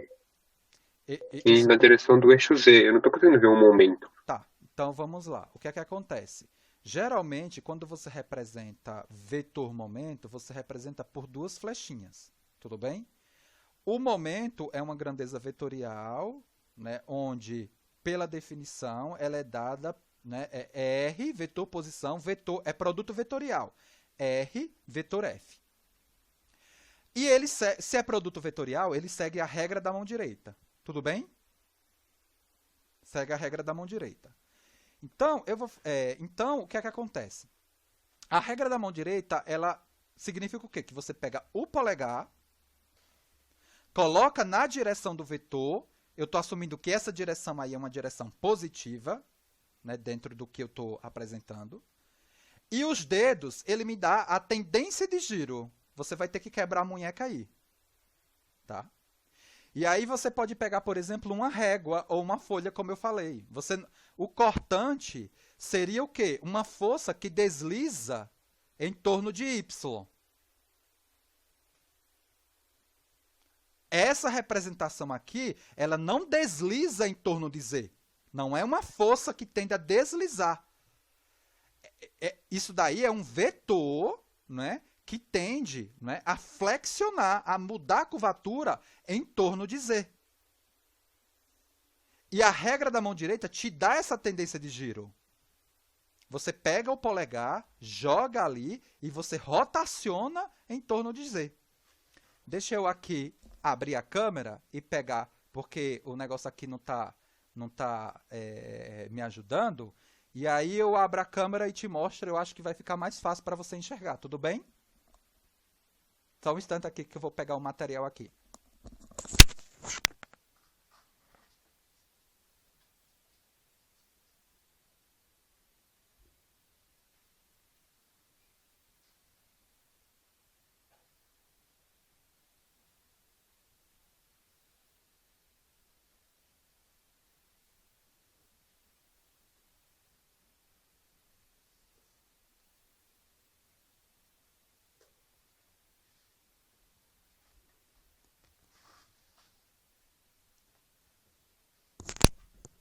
Aí não tem como competir, né? Com a visualização. Deixa eu... Uma coisa é eu fazer você ficar imaginando aí. Outra coisa é... Deixa eu permitir aqui. Iniciar.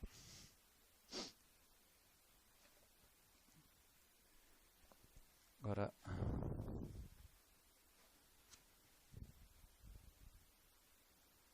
Agora deixa eu...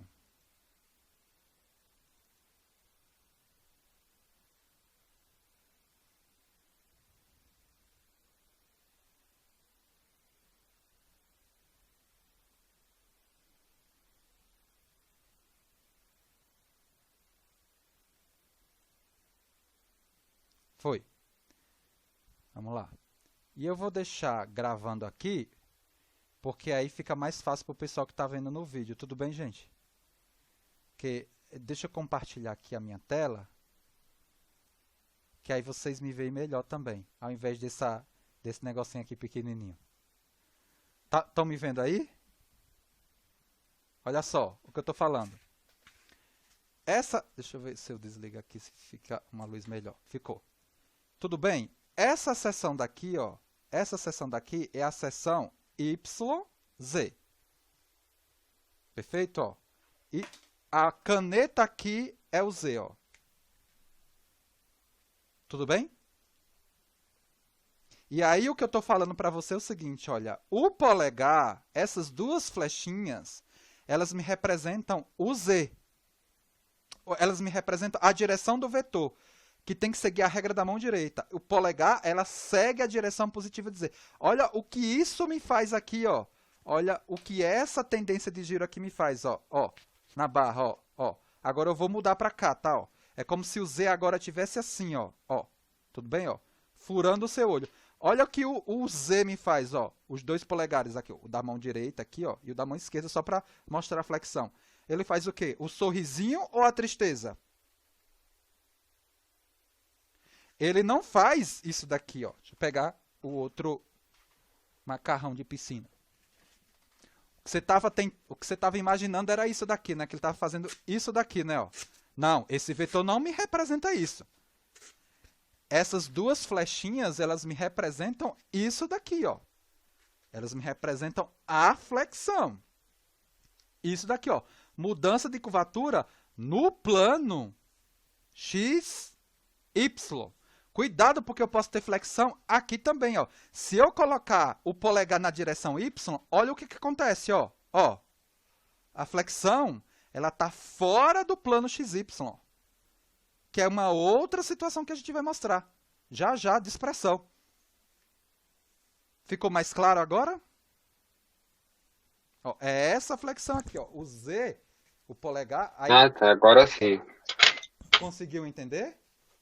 Essas duas flechinhas, elas indicam a direção desse polegar. E a mão, ela faz isso daqui, ó. Ela faz essa tendência aqui, ó. Né? De girar, de flexionar a minha estrutura, ó. Ó. Né? Agora, o Z nessa posição aqui, ó, ele está furando o meu olho, nessa posição aqui. Só para você ver, né, de forma melhor o que é que acontece com a flexão. Flexão no plano XY. Agora, veja, ó, se eu pegar o polegar, ó, e mudar para cima, ó. Olha a tendência de giro qual é, ó. Ó. É uma flexão fora do plano XY, que vai acontecer também aqui. A gente vai estudar essa situação também aqui. Deixa eu tirar aqui para ver se melhora a...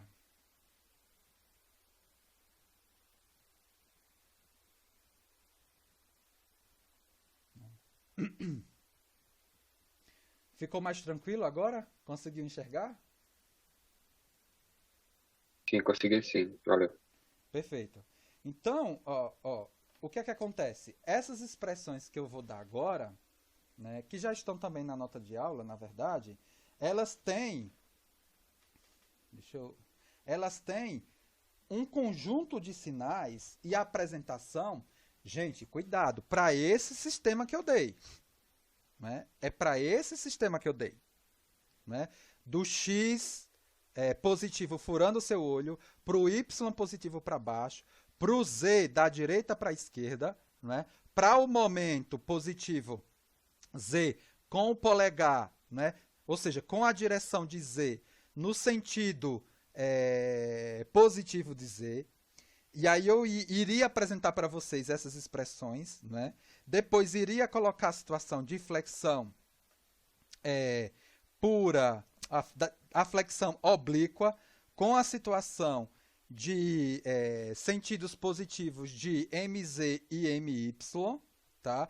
E depois uma situação mais geral que a gente, né, iria apresentar, que é a situação onde a seção transversal ela não tem eixo de simetria, consequentemente, em relação aos eixos YZ, consequentemente, os produtos de inércia eles são diferentes de zero para esse sistema, e eu teria que calcular, e aí eu não sei se vocês já viram esse tipo, a lousa agora não está me ajudando, mas não vamos perder nada. Se ela ficar assim, a gente termina o momento síncrono de hoje. Não, foi. Opa, perfeito. É só falar que vai terminar o momento síncrono, ela... ela volta. Então, o que eu estou querendo colocar com isso? Essa apresentação aqui, ó, essa apresentação que a gente deu, é para essa expressão aqui que a gente acabou de falar, né? Ou seja, se eu tiver, né, um único momento aplicado, né, e esse momento seja o momento na direção z, a tensão normal ela é caracterizada como tensão normal, né, flexão pura, né? O sigma x vai ser dado por essa expressão aqui, não é? Ó, mz, iz, y. E o sinal aqui, ó, o sinal positivo, ele entra se esse mz tiver no sentido positivo de z. Para que a convenção que a gente estabeleceu aqui, qual é a convenção? Mz positiva sim. Veja, esse mz positiva dessa forma, eu já mostrei para você que me dá o sorrisinho. Ah, mas por que você está fazendo isso? Calma.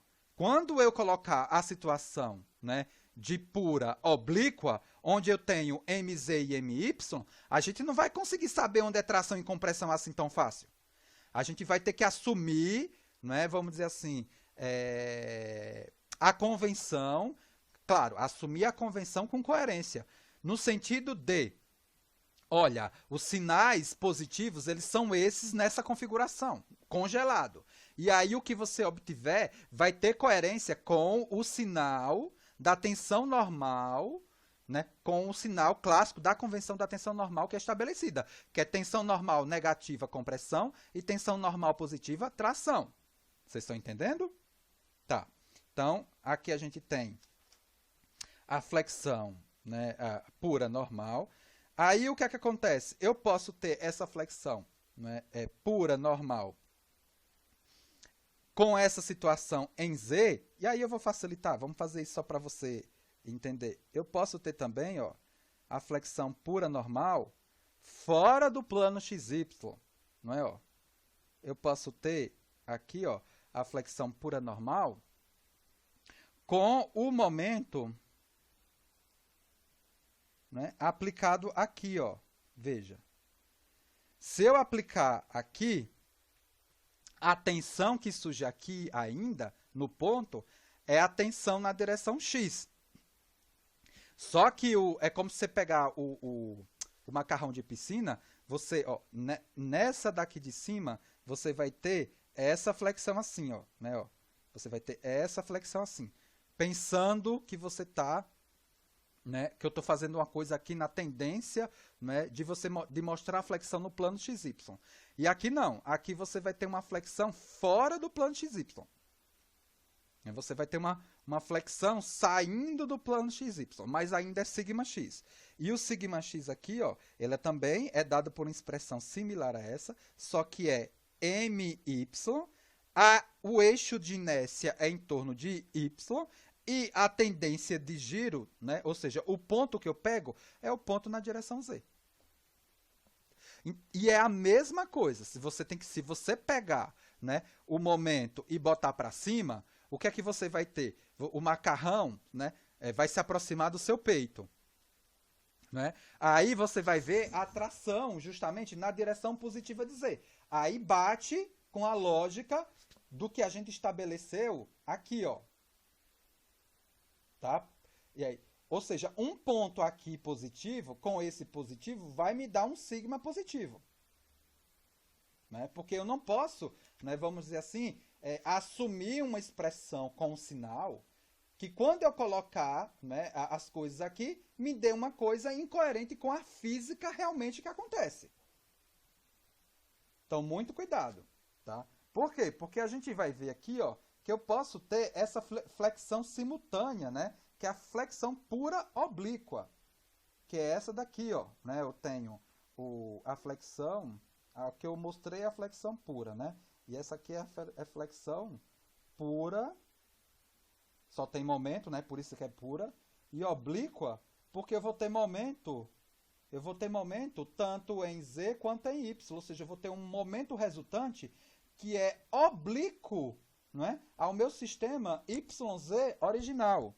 Então, na verdade, o que eu tenho também é só sigma x, e ela vai ser dado pelo somatório das duas. Agora, cuidado, muito cuidado, que os momentos positivos para essa situação aqui segue essa lógica daqui, ó.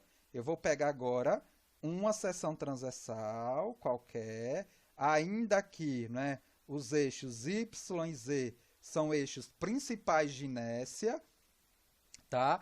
E os momentos aqui que entram positivo nas contas aqui é o momento MZ nessa direção, que segue a direção positiva de Z, e o momento positivo que entra nessa fórmula daqui, ele segue a direção negativa de Y.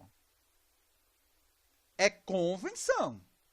Para eu apresentar essas fórmulas com esses sinais, eu tenho que utilizar os momentos positivos nessas direções aqui. Se você não utilizar nessa convenção, você vai estar calculando milho e pegando feijão. Tudo bem? E aí, o que é que acontece?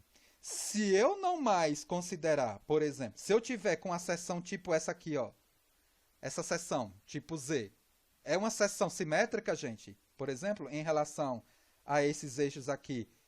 Eu tenho um eixo de simetria aqui, para essa seção aqui, transversal? Hein?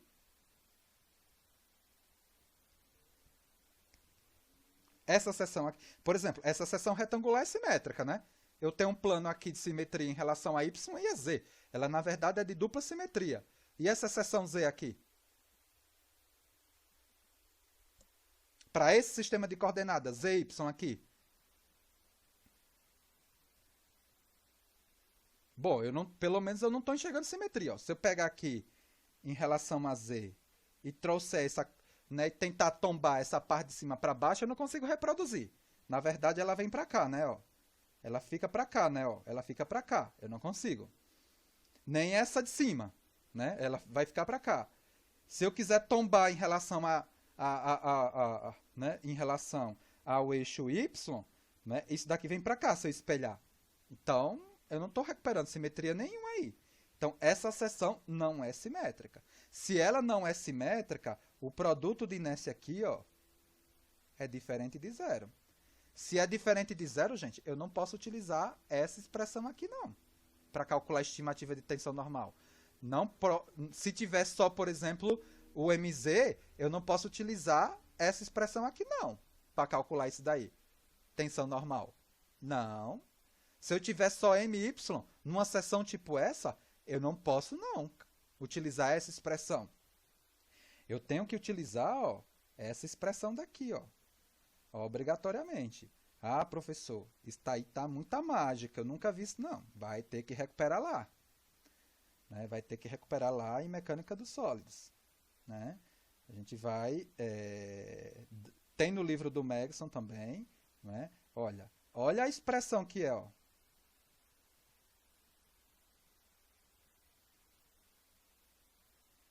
Para estimar a tensão normal.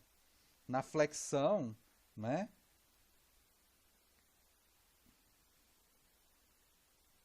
Na flexão oblíqua, quando a seção ela não tem eixo de simetria. É isso daqui. E a gente vai trabalhar com seções que não tem eixo de simetria? Pode, né? A gente já viu aí, não é? Isso aqui mais, tá? Continua. Mais MY e Z menos MZ.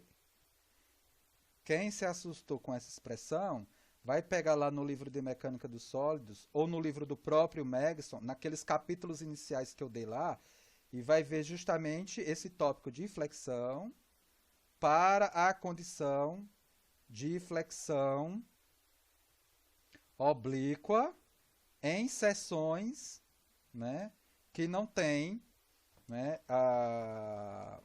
eixo de simetria. No caso aqui, né, o que é que eu tenho? Né? I, Y e Z são os momentos de inércia calculados em relação aos eixos centroidais Z e Y. Né? Y e Z é o produto de inércia, que se anula quando os eixos de referência, né, se coincidem com os eixos principais de inércia. Aí tem círculo de mão embutido, tá? Se eu quiser. Porque o que é que acontece? Olha só. Eu sei que esses eixos aqui originalmente, YZ, não são principais de inércia. Mas existe aqui, ó, duas direções aqui, ó, Y' e Z' aqui, eu não sei, tá? Não sei se são essas. Que me zera o produto de inércia. Então, nessas direções aqui, Z' e Y', né, onde o produto de inércia vai ser zero, se eu fizer essa rotação, aí sim eu posso voltar e utilizar essas informações aqui. Mas não é muito trabalhoso isso. Geralmente a gente consegue fazer o quê? Aplicar essa expressão de forma direta já para o sistema de coordenada YZ do jeito que a gente apresentou. E aqui, olha só, e aqui, ó, a gente vai reforçar, a gente vai fazer um exercício para aplicar e depois a gente termina, tá? Isso daqui, ó, a gente vai reforçar que para essas apresentações que a gente deu, o sistema está atrelado no centroide e os momentos positivos para utilizar essas expressões são essas aqui, ó. Os momentos positivos. O MZ segue a direção Z e o MY segue a direção negativa de Y. Tudo bem? Vamos fazer uma aplicaçãozinha bem rápida para a gente ir embora. E aí na próxima aula, no próximo momento síncrono, a gente vai fazer as continhas lá para já começar a calcular o processo de idealização.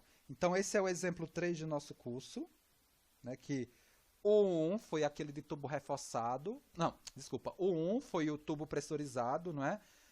Só com carregamento de pressurização. O 2 a gente colocou um outro carregamento que me dava um cisalhamento e eu acho que esse foi... Não, teve o do CG, que foi o quarto, né?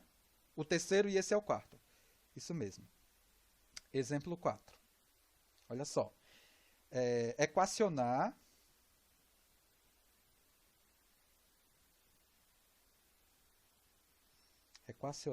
a relação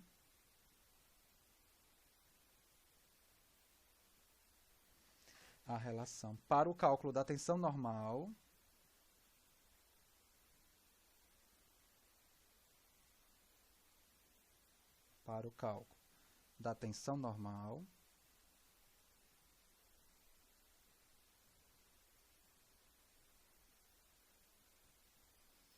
em pontos da seção transversal.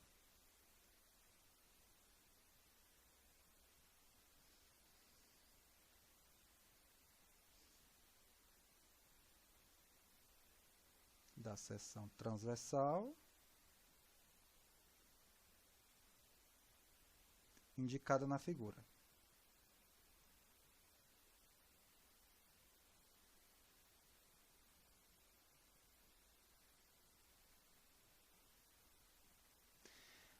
Vamos lá.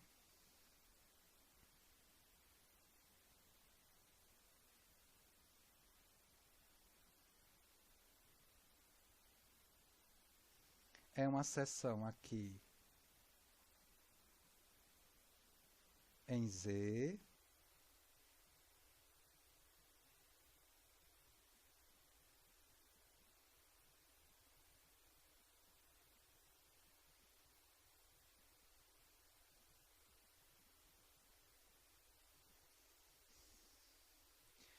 Aí o sistema de coordenada dele está aqui no CG.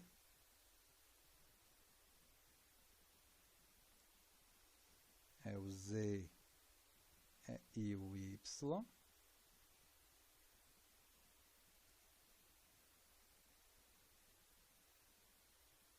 Ele me deu dois momentos aqui, ó. Um momento aqui.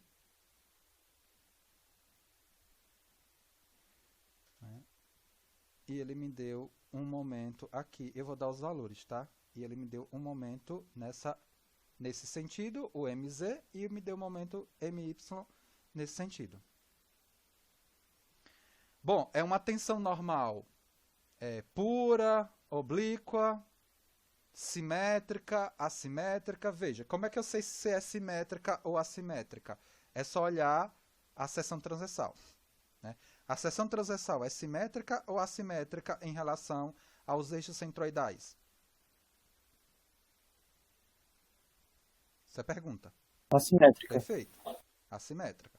Então, eu não vou conseguir aplicar aquelas expressões mais compactadas para determinar a tensão normal aí, que é a tensão normal na direção x. Por quê? Porque para eu determinar a tensão normal com aquelas expressões mais compactadas, na verdade, a minha inércia ali, os eixos, né, de inércias, eles têm que ser os eixos principais de inércia.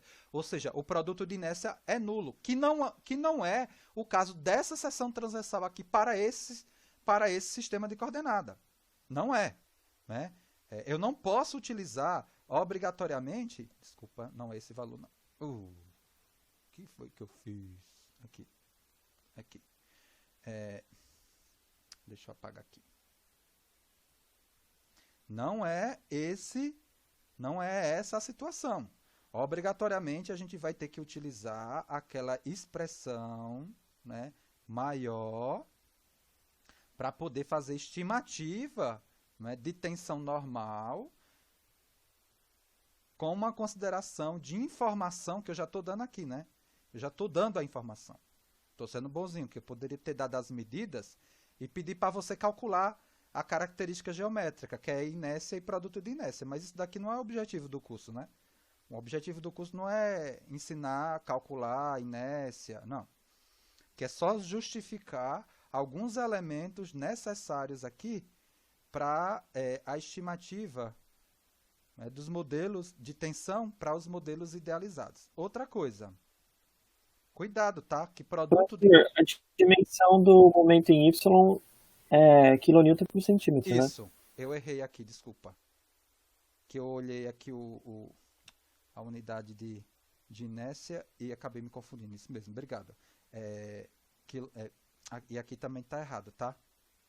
O valor é o mesmo do momento de inércia. Está errado, isso mesmo. Eu vi. Muito obrigado. Deixa eu apagar aqui. Vamos voltar agora. É 125 kN/cm. Muito cuidado, tá? Que inércia nunca me dá negativo.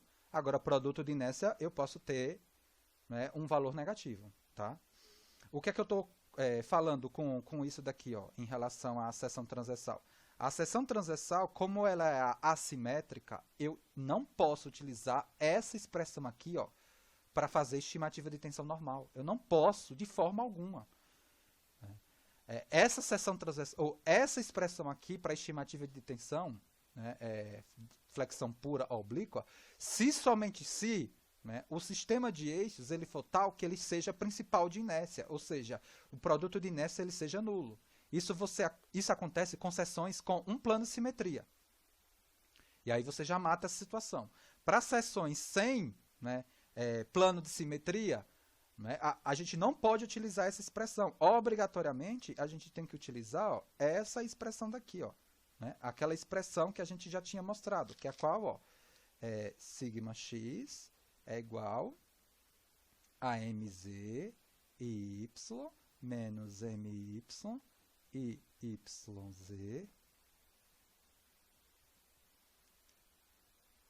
e mais, né? E mais. Com os momentos, né? Com os momentos nos sentidos, né?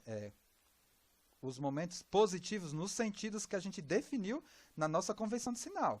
O z seguindo o sentido positivo de z e o y seguindo o sentido negativo de y, tá? Então a gente vai ter que avaliar o sinal dos momentos para a situação, né, apresentada aí no problema.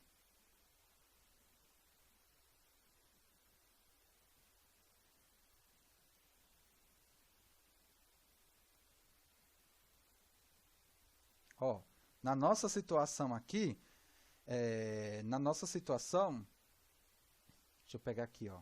Na nossa situação, o mz ele vai ser positivo, né? E o my ele entra quanto na fórmula? Ele vai entrar negativo, né? Porque a nossa convenção, ó, o que é positivo? O my, se ele seguir o sentido negativo de y. Então, Ah, professor, mas que mágica que é essa? Gente, não, é convenção. A minha convenção é essa. E eu tô te falando, cuidado que o do Megson é diferente. Eu já tô te esclarecendo isso. Cuidado que a convenção do Megson é diferente. Então analise lá direitinho para quando for pegar os exercícios, né, por exemplo, né, que estão na lista, que vários são inspirados no material do Megson, e a resposta lá vai ser uma, se você utilizar a minha estratégia, você vai chegar na mesma resposta da dele. Tá? Só que se você utilizar a minha lógica, ou a lógica dele, né, com a convenção, né, minha, ou seja, a apresentação das fórmulas dele com a minha convenção, vai misturar. Então tem que verificar aí bonitinho. Então a gente vai, só para adiantar aqui, a gente vai apresentar esse cálculo aqui parcial da inércia e do produto de inércia calculado por essa expressão que está presente na fórmula. Isso daqui vai me dar esse valor daqui, né? Nessa ordem de grandeza aqui absurda. Mas tudo bem, isso aqui só foi só para aplicar, né, a definição da flexão oblíqua assimétrica, centímetros a oitava, e considerando a relação anterior, a gente vai ter, né, vamos lá, sigma x, ele vai ser quem? 1250, né? Por quê? Porque é positivo, né? O sentido de mz está na direção, vezes o 6,771, menos, aí vem menos 125, como eu falei, né? Esse momento aí da questão, ele é negativo, menos 9,375, que é o produto de inércia, tá? Isso daqui, né, vezes o ponto y, que eu quero calcular, dividido por aquele valor lá, que a gente acabou de calcular, 954883680, mais, isso aqui mais, aí a gente continua de novo, menos 125, 27083, menos 1250, isso aqui vezes menos 9375, fecho, vezes o ponto Z, que eu quero calcular a tensão normal. Isso aqui tudo dividido por esse valor que a gente acabou de calcular, me dando para esse problema, né, e para esses esforços e característica geométrica de seção apresentada, essa estimativa de tensão normal em relação aos eixos Z, Y definidos. Isso daqui em kN por centímetro quadrado. Perfeito, gente? Tudo bem? E aí, no próximo momento síncrono, a gente começa já com a questão da idealização.